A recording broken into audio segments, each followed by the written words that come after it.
vibration, the one you are appreciated.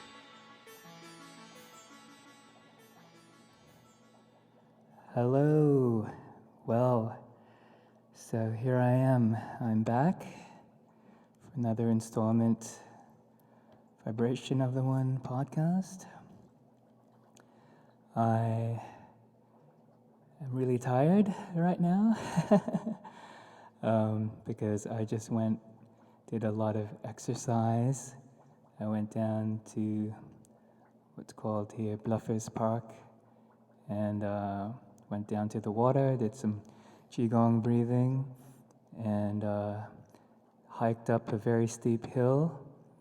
And I'm laughing at myself now because I said I would do this when I'm really rested, and now I'm doing it in the daytime, but I am not really rested.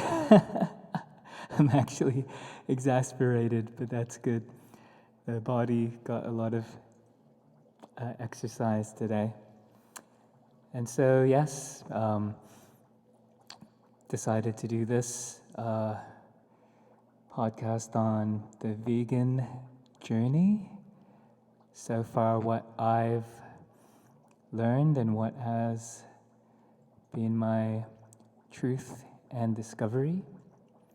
And so, yes, I promise you will learn something here, that it would be in the realms of self-control and appreciating that your self-control is for an inner reason, an inner deciding that came to me to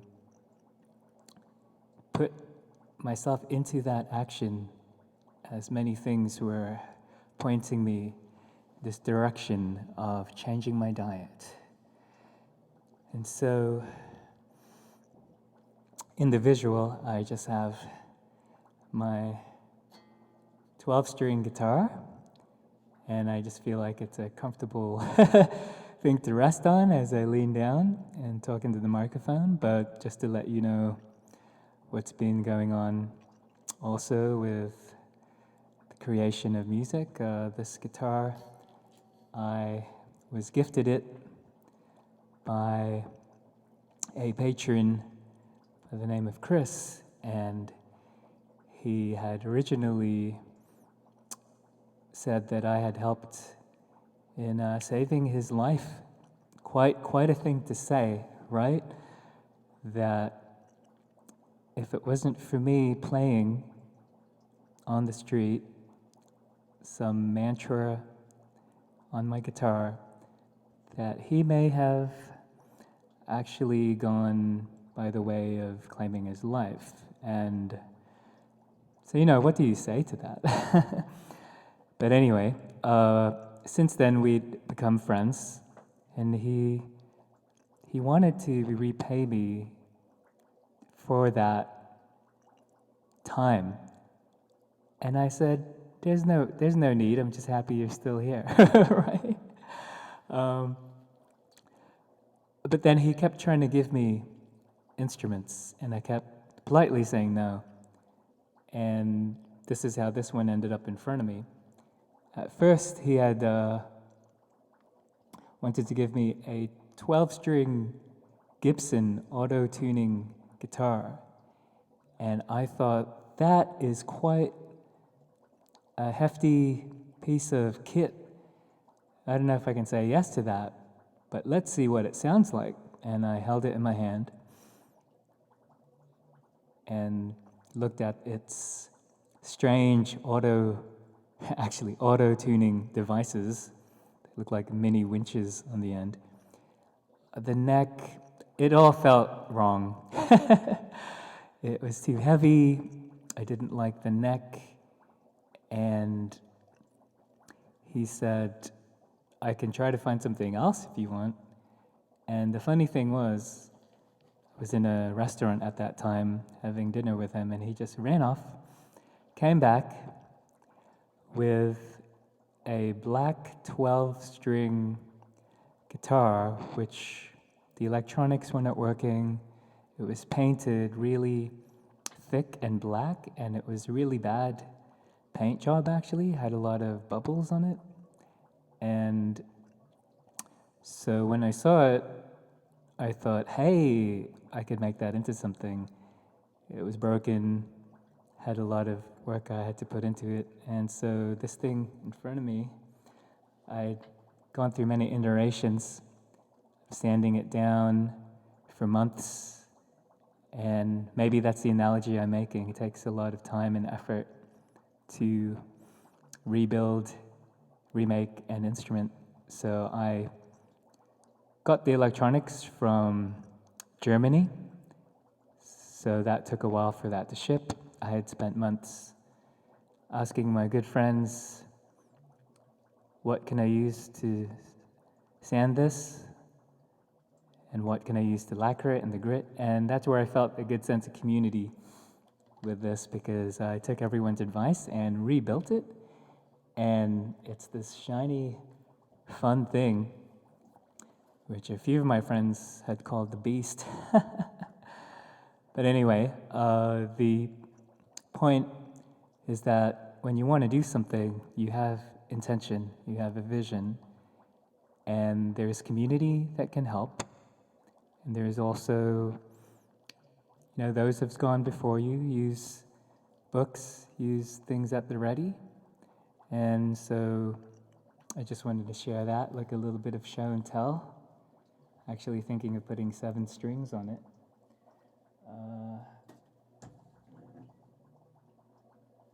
Hope that balances there. Readying myself to go on a podcast tomorrow, actually. So consistency is key. So on the topic again of the journey, originally I had been at my wit's end, trying to figure out what to do with my recurring skin issues, one of them being eczema. And if you know that, or know anyone that has it, it's a very, not necessarily debilitating skin issue, but it's definitely uncomfortable. You can have sleepless nights in a row. It's caused me to want to figure that out. It's been like my life journey of trying to figure out inflammation of the skin. And so I have very sensitive skin, and I had tried exercise, I had tried slightly altering my diet. The first of all, was getting rid of soda or pop. That was very difficult. And back in the day, I was actually drinking like a 2-4 of that, because it's really cheap. And friends and family would comment, that's a little bit too much carbonated beverage you've got going there. And I didn't even know, right? I wasn't thinking about health. So that's the first thing I got rid of. And that was very difficult. I would say even some of my friends now, when I tell them, try to quit that. You can continue to eat the diet that you do, but just try to quit that one thing. And that was difficult. And so when I had gotten that down, I noticed there was an improvement. So I continued with altering diet and exercise. I had gotten rid of the next thing, which may have been looking at all the sugary things. So I tried to look at other causes, which might be the lactose intolerance question. So the second thing, which was also very difficult, is to try to quit dairy. So I hadn't really staked claim to be vegan vegetarian. It was a slow journey of slowly getting rid of things in my diet that could be causing inflammation. And so dairy was the next one. And that was a lot of, inner sadness, getting rid of ice cream and all the things you love, and everything has dairy in it, and you realize this is very challenging, but I'm going to do it. And I had upped my exercise. I'd make sure if I went out, I would dance a lot, sweat a lot. I was jogging. So part of the key component of improvement for me was really putting my body to the test, where I would be drenched in sweat. And that's something I continued. And I continued to see an improvement. So what's that? That's the sugary things, pop, soda drinks, then dairy. And then I started to think maybe, and this was years between. I didn't do this all in 1 year. This might have been 3 years already of trying that and successfully giving up dairy and giving up pop was already like, wow, that was already difficult, right? And I was still eating meat at that time. And just to let you know, I was the kind of guy that if we were out to a sushi dinner and people couldn't finish their plate, some restaurants actually charge you for the food that you didn't eat.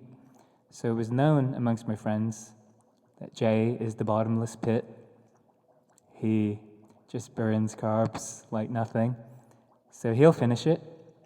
And I always did. I could eat very large amounts of food.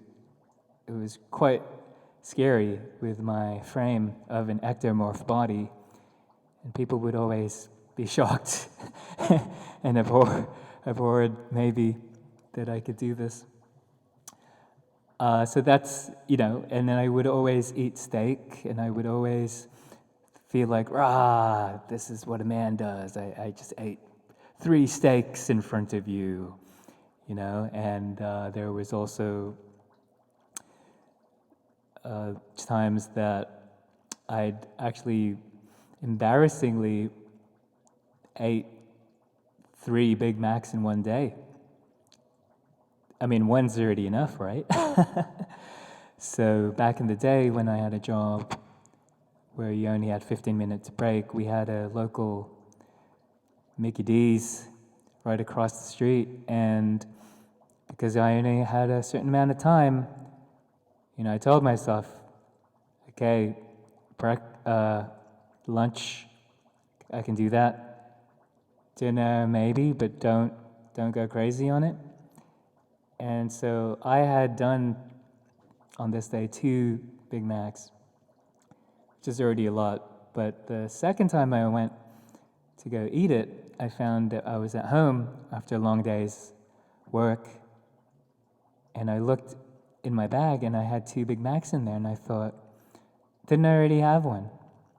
But then I realized they had mixed up the order because I was missing like French fries or whatever you have there, right? So I had 2 Big Macs there, and I was just done work, and I was like, okay, I'm just gonna eat one. It's quite gluttonous of me if I ate 2 in one go, right? But then, I don't know if there was something in the food, I just kind of wolfed down 2. So that was a 3 Mac day. Quite horrible when I think about it. And that always shocks friends.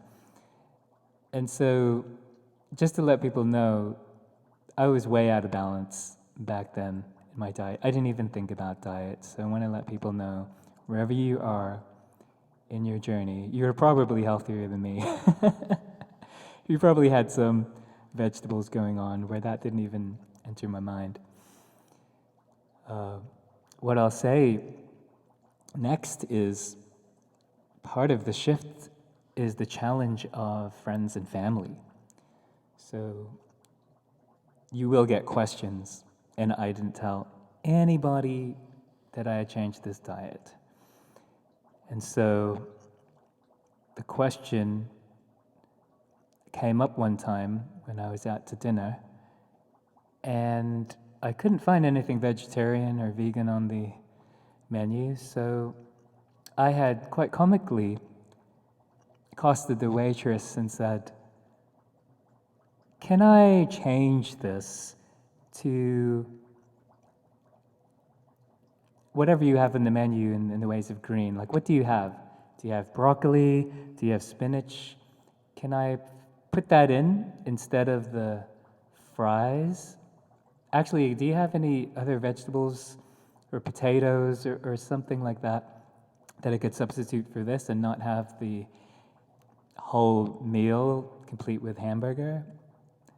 And you don't even have an alternate soy version of it." So this went on quite a bit of a back and forth, as she had to go to the chef and keep asking, "Do we have this? Can you make this? Would we be able to make something? And how much would we charge for it?" And I noticed the slow air of astonishment with everyone else in my family being like, "What are you doing?" Essentially, she came back and said, "We can do that, and that'll be, whatever it was, like $17.50. And I continued to eat the meal with everyone, to talk about all the things. Like nothing strange had just occurred in front of us. It was only until the end everyone was, gripping their stomach, and then they looked toward me and they were saying, "Oh man, my stomach, it feels so, I ate too much and it doesn't feel so great for some reason, but it looked good and I ate it all. How was your meal?" And everyone said, "Hey, yeah, how was your meal?" I said, "It was great.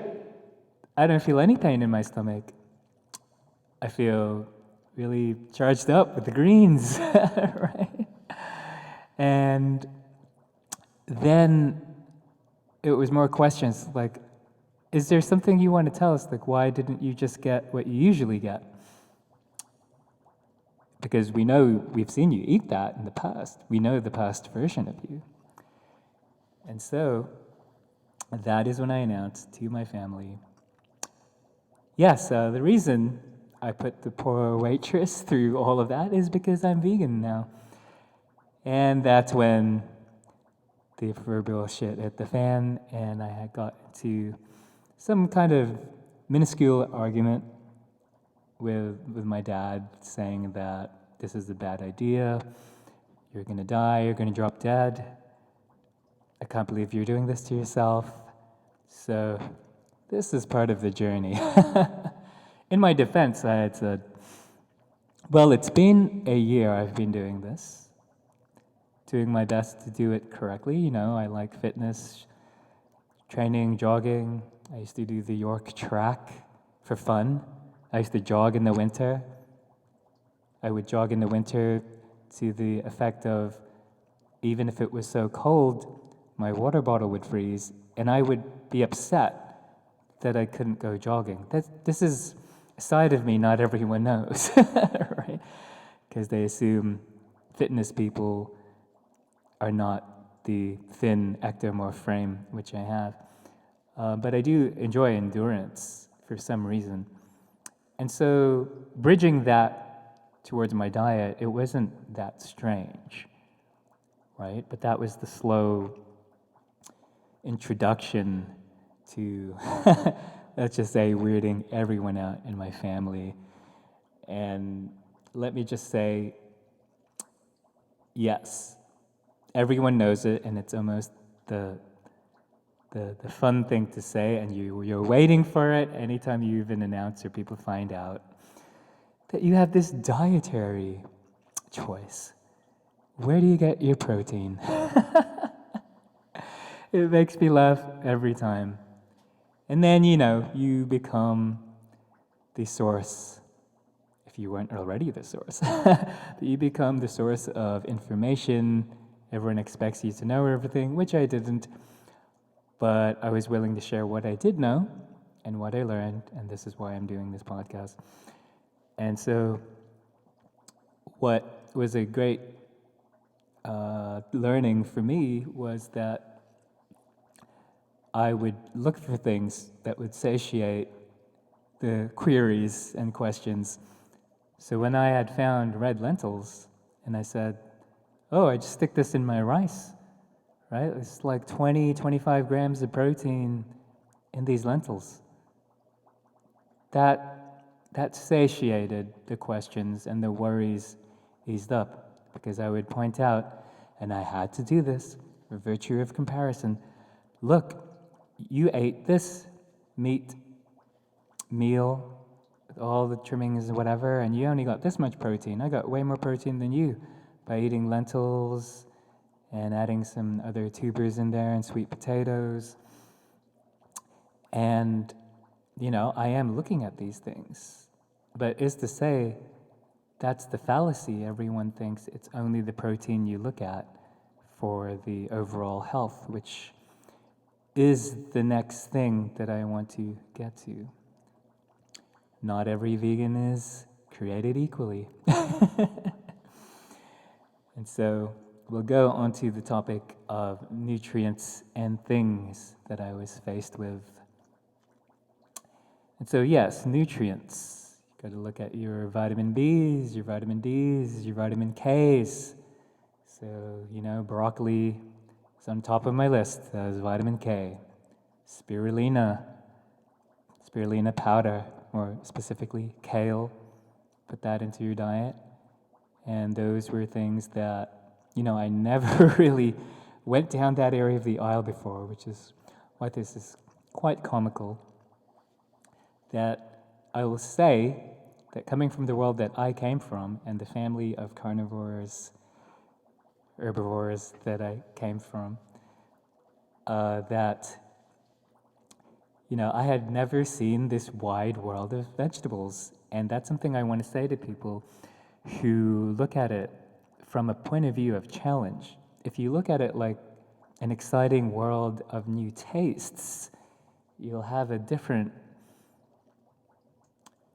flow within this new choice, because you will be faced with the back and forth of your taste buds not knowing this, and your gut flora wanting, the habitual, and it doesn't like the change and the shock you're putting it through. And so some of that could even be psychologically affecting you, right? Because even though I felt good and I was doing things for my body, and people were saying your skin's improving and all of this, sad to say, on the level of friendships where, you have friends who are guys and people who do fiestas and they do rotisserie pigs, and that's a sign of manliness. That is something, sadly quite shocking to me. I was affected with being told that eating this way is gonna lower your estrogen levels, you're gonna be a girly man, all of these things. I don't know who you are anymore. We can't go out. It's not fun going out with you anymore because you used to, down all the sushi. And the reality was, I lost friends. I literally lost friends. Slow and steady.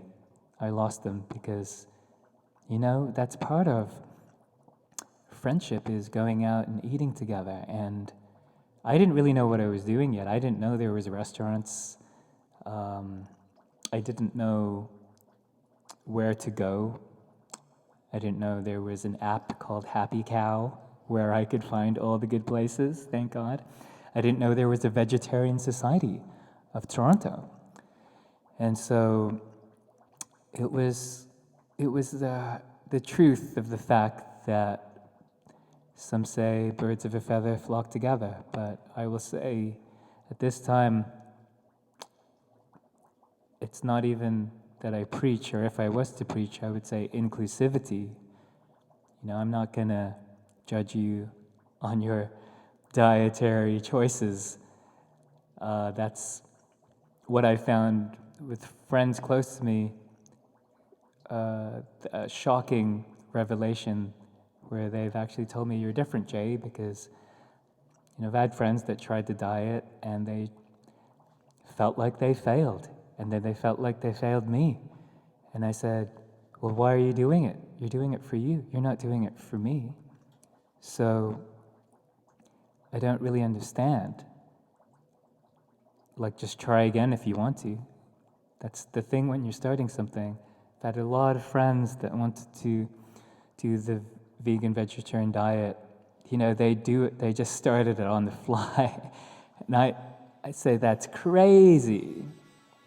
Oh, here we are at a 25-minute mark. So, yes, to reiterate, you're not alone in wanting to change.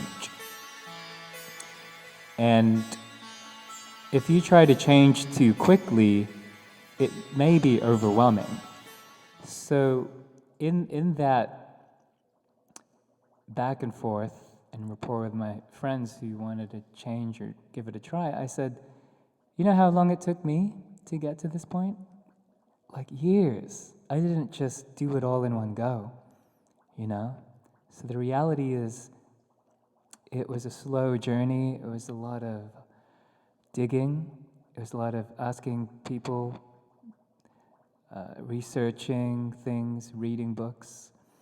So don't just go easy on yourself with any new decision, right? It's like working out. You don't try to lift more than you can at the beginning to show that you're a man. That doesn't make any sense, right? And that's the other thing with it. It's so silly that we identify our sense of maleness with our dietary food. And I don't even know if there is an equivalent for women, if they feel sexier or more healthy if they have a vegan diet, or because everyone's doing it. You're doing it for you. Everyone has a different, we'll say, microbiome and gut flora happening, different things they're wrestling with specific to their constitution. And for me, it was the journey of healing my skin and healing, essentially, my body. And that's what kept me going. It wasn't because it was popular, right? Anyway, so I did promise you that, it would shed some light on, you would have to really want to do this and have a certain amount of self-control. And this to say, if you can get advice from someone that knows what they're doing, they're healthy, they do their blood work, they count their vitamins and their vegetables. I mean, you don't always have to be the person writing it down, but I'll say at the beginning, it helps to make a list of things that you're doing and trying and seeing how you feel. Another part of this subject that may be more into the ethereal realm was when I was deciding if I shouldn't go or should go full vegan and I was vegetarian.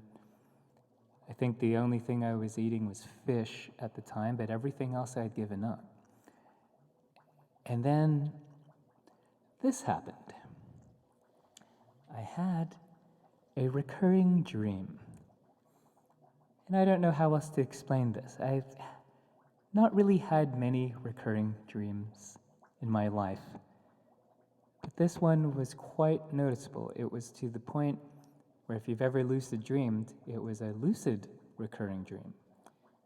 And so I had this dream of a white cow, or a light-skinned cow. I don't know necessarily white, maybe tannish white. The whole frame of my dream was like zeroed in, like super close up, to the face of this cow. And all I would see were its eyes staring at me, quite lonesome and sad, almost as if to say, "Why are you eating me? Don't you know I'm not just food? I'm a sentient being." And this happened quite a lot. So I don't know if anyone else has had something in the ways of a dream that affected them so much they thought, okay, something, somewhere, somehow is trying to tell me something. And I haven't shared this story so much with people. I just kept it to the straight facts of my intention. But then I forgot about that until I started reading books about interconnectedness, and what we eat affects us.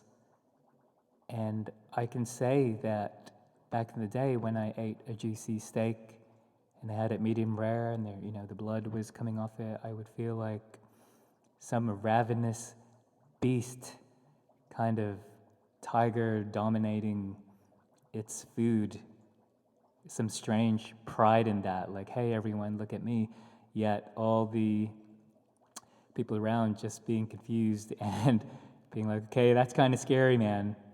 Like that meat thing you're doing where you feel, where you're this ravenous energy is within you.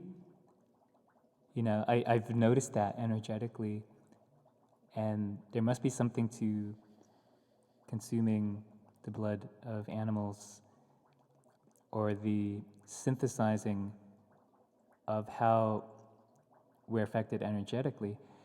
And I was telling people stories of things I've eaten before, which really shocked people, because I just tried a lot of things before.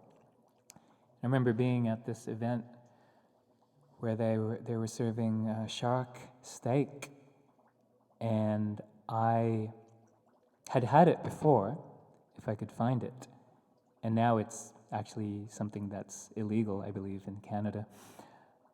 And I remember after I ate it, it was like the thickest texture of steak I'd ever eaten, and I felt very predatorial, like I felt very charged and ramped up, and I felt very linear and very, this energy of being the king of the fishes. And looking at that now, I can still remember it. And in some senses, we are what we eat, right? And I would say back then, I had a different view on, what compassion is. I didn't even really know what that was. And so that's another subject matter that some people, whether they're energy workers or people who are really sensitive to their foods, I've started to open up that conversation with people and found that people have had similar experiences. Or the other way, where they hadn't eaten meat in a while and they've gone back to it and they felt that bloodthirstiness again, and it kind of put them off, probably with good reason. So, well, we've reached our other mark by the sound, and I'm just going to do my jokey thing, where a lot of people know me for doing this.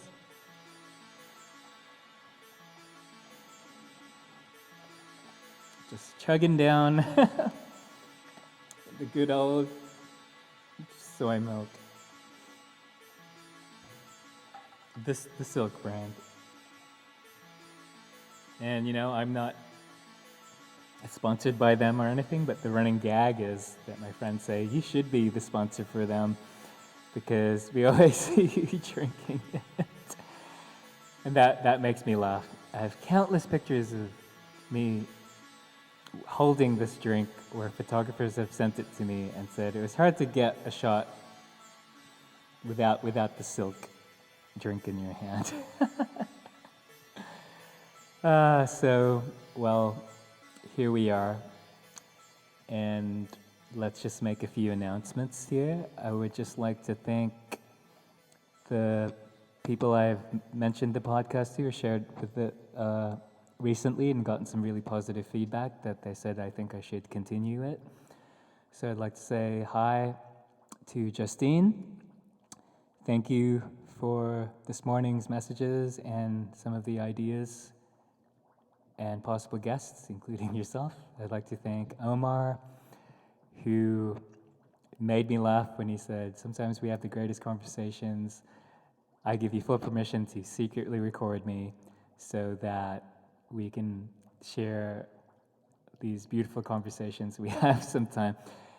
And that is just so funny. That makes me laugh, right? Like, I give you permission to secretly record me, but I keep arguing.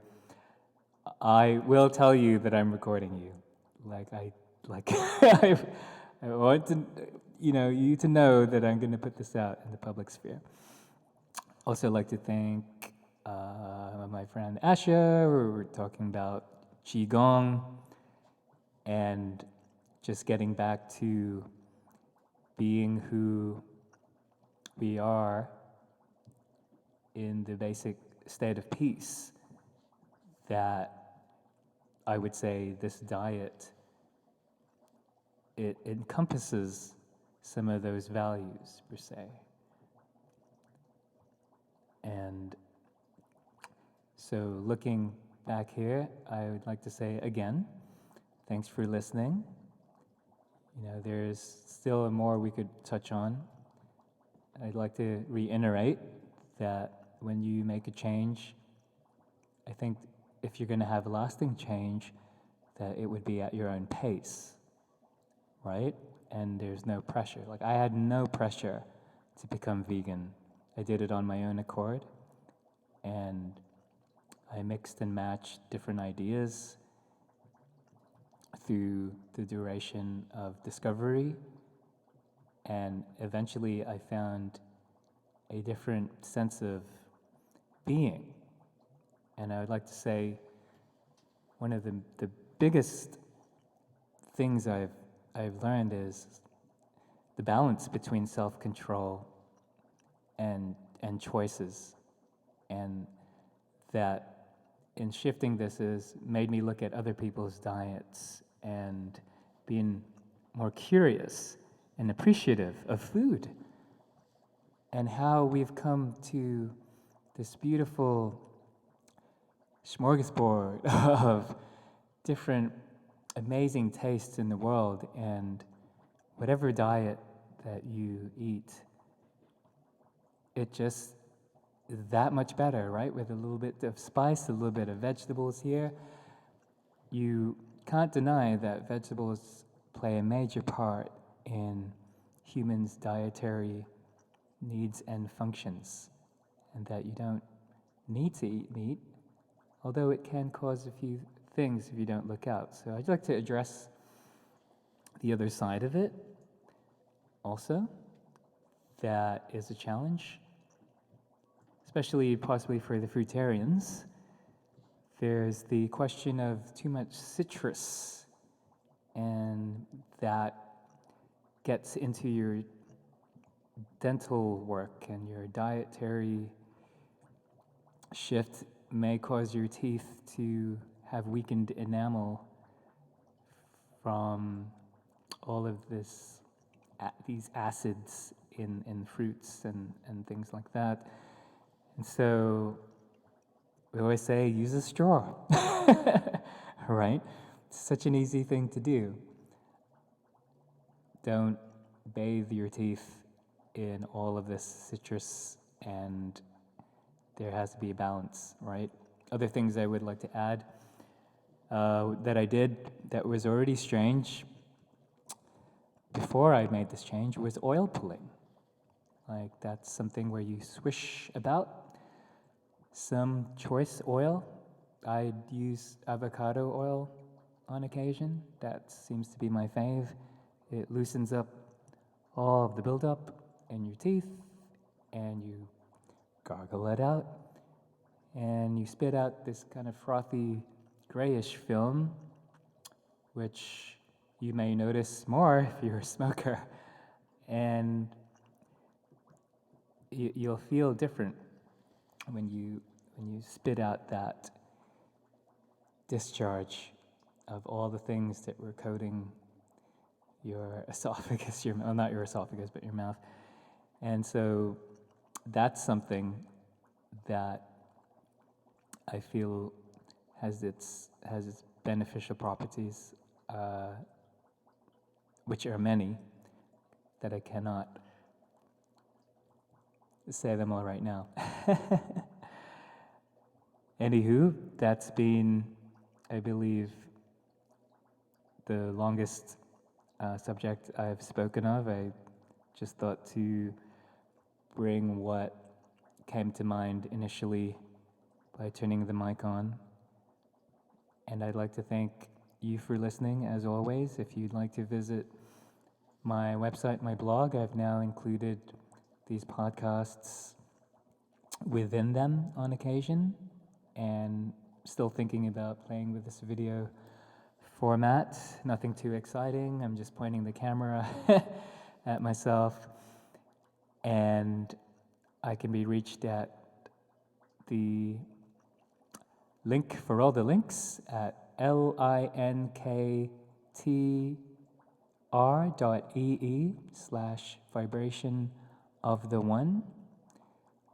I've also been reminded that I have a Patreon page there, which I will include if you'd like to support ongoing topics and the work here of sharing and expanding and hopefully bringing other guests on. I'm very happy that people are excited that want to actually come on and have a conversation with me, which is awesome, as I've only come out with 3, including this one. And so I will look into getting another microphone. I just got into rebuilding a few other laptops so that I can have some recording ability to hopefully get something interesting out there to you. And yes, constantly working on music. I'd like to also thank Bill, who says, he loves my music and is working on a few things in the ways of projects that may come my way. And he'd only be too happy for me to try to create something for that. I'd also like to thank Terminal Altitude, DJ in Chicago. We are currently doing our best to see if we can work on a few tracks. Perhaps I'll share them in some of the next episode. And I'd like to thank everyone also listening who's said some kind words in the last week that I've really helped them move through their stuck places. And I want to say that in me putting myself out there and trying to move through my stuck places and talking about things that, I want to talk about, but perhaps, the other mind steps in and says, you can't share that. Like, what do you think you're doing? I'm very much just the same as you. I have the same fears, vulnerabilities. I may be a little bit different in the ways that when I want to do something, I really jump out there and I really, throw myself into what some may call the Apollo theater for the harsh judgment, right? But that's part of the journey, right? So anyone putting themselves out there or thinking about putting themselves out there, let's just think. I always say this. Hopefully it reaches you in its balanced state, that you are here to share.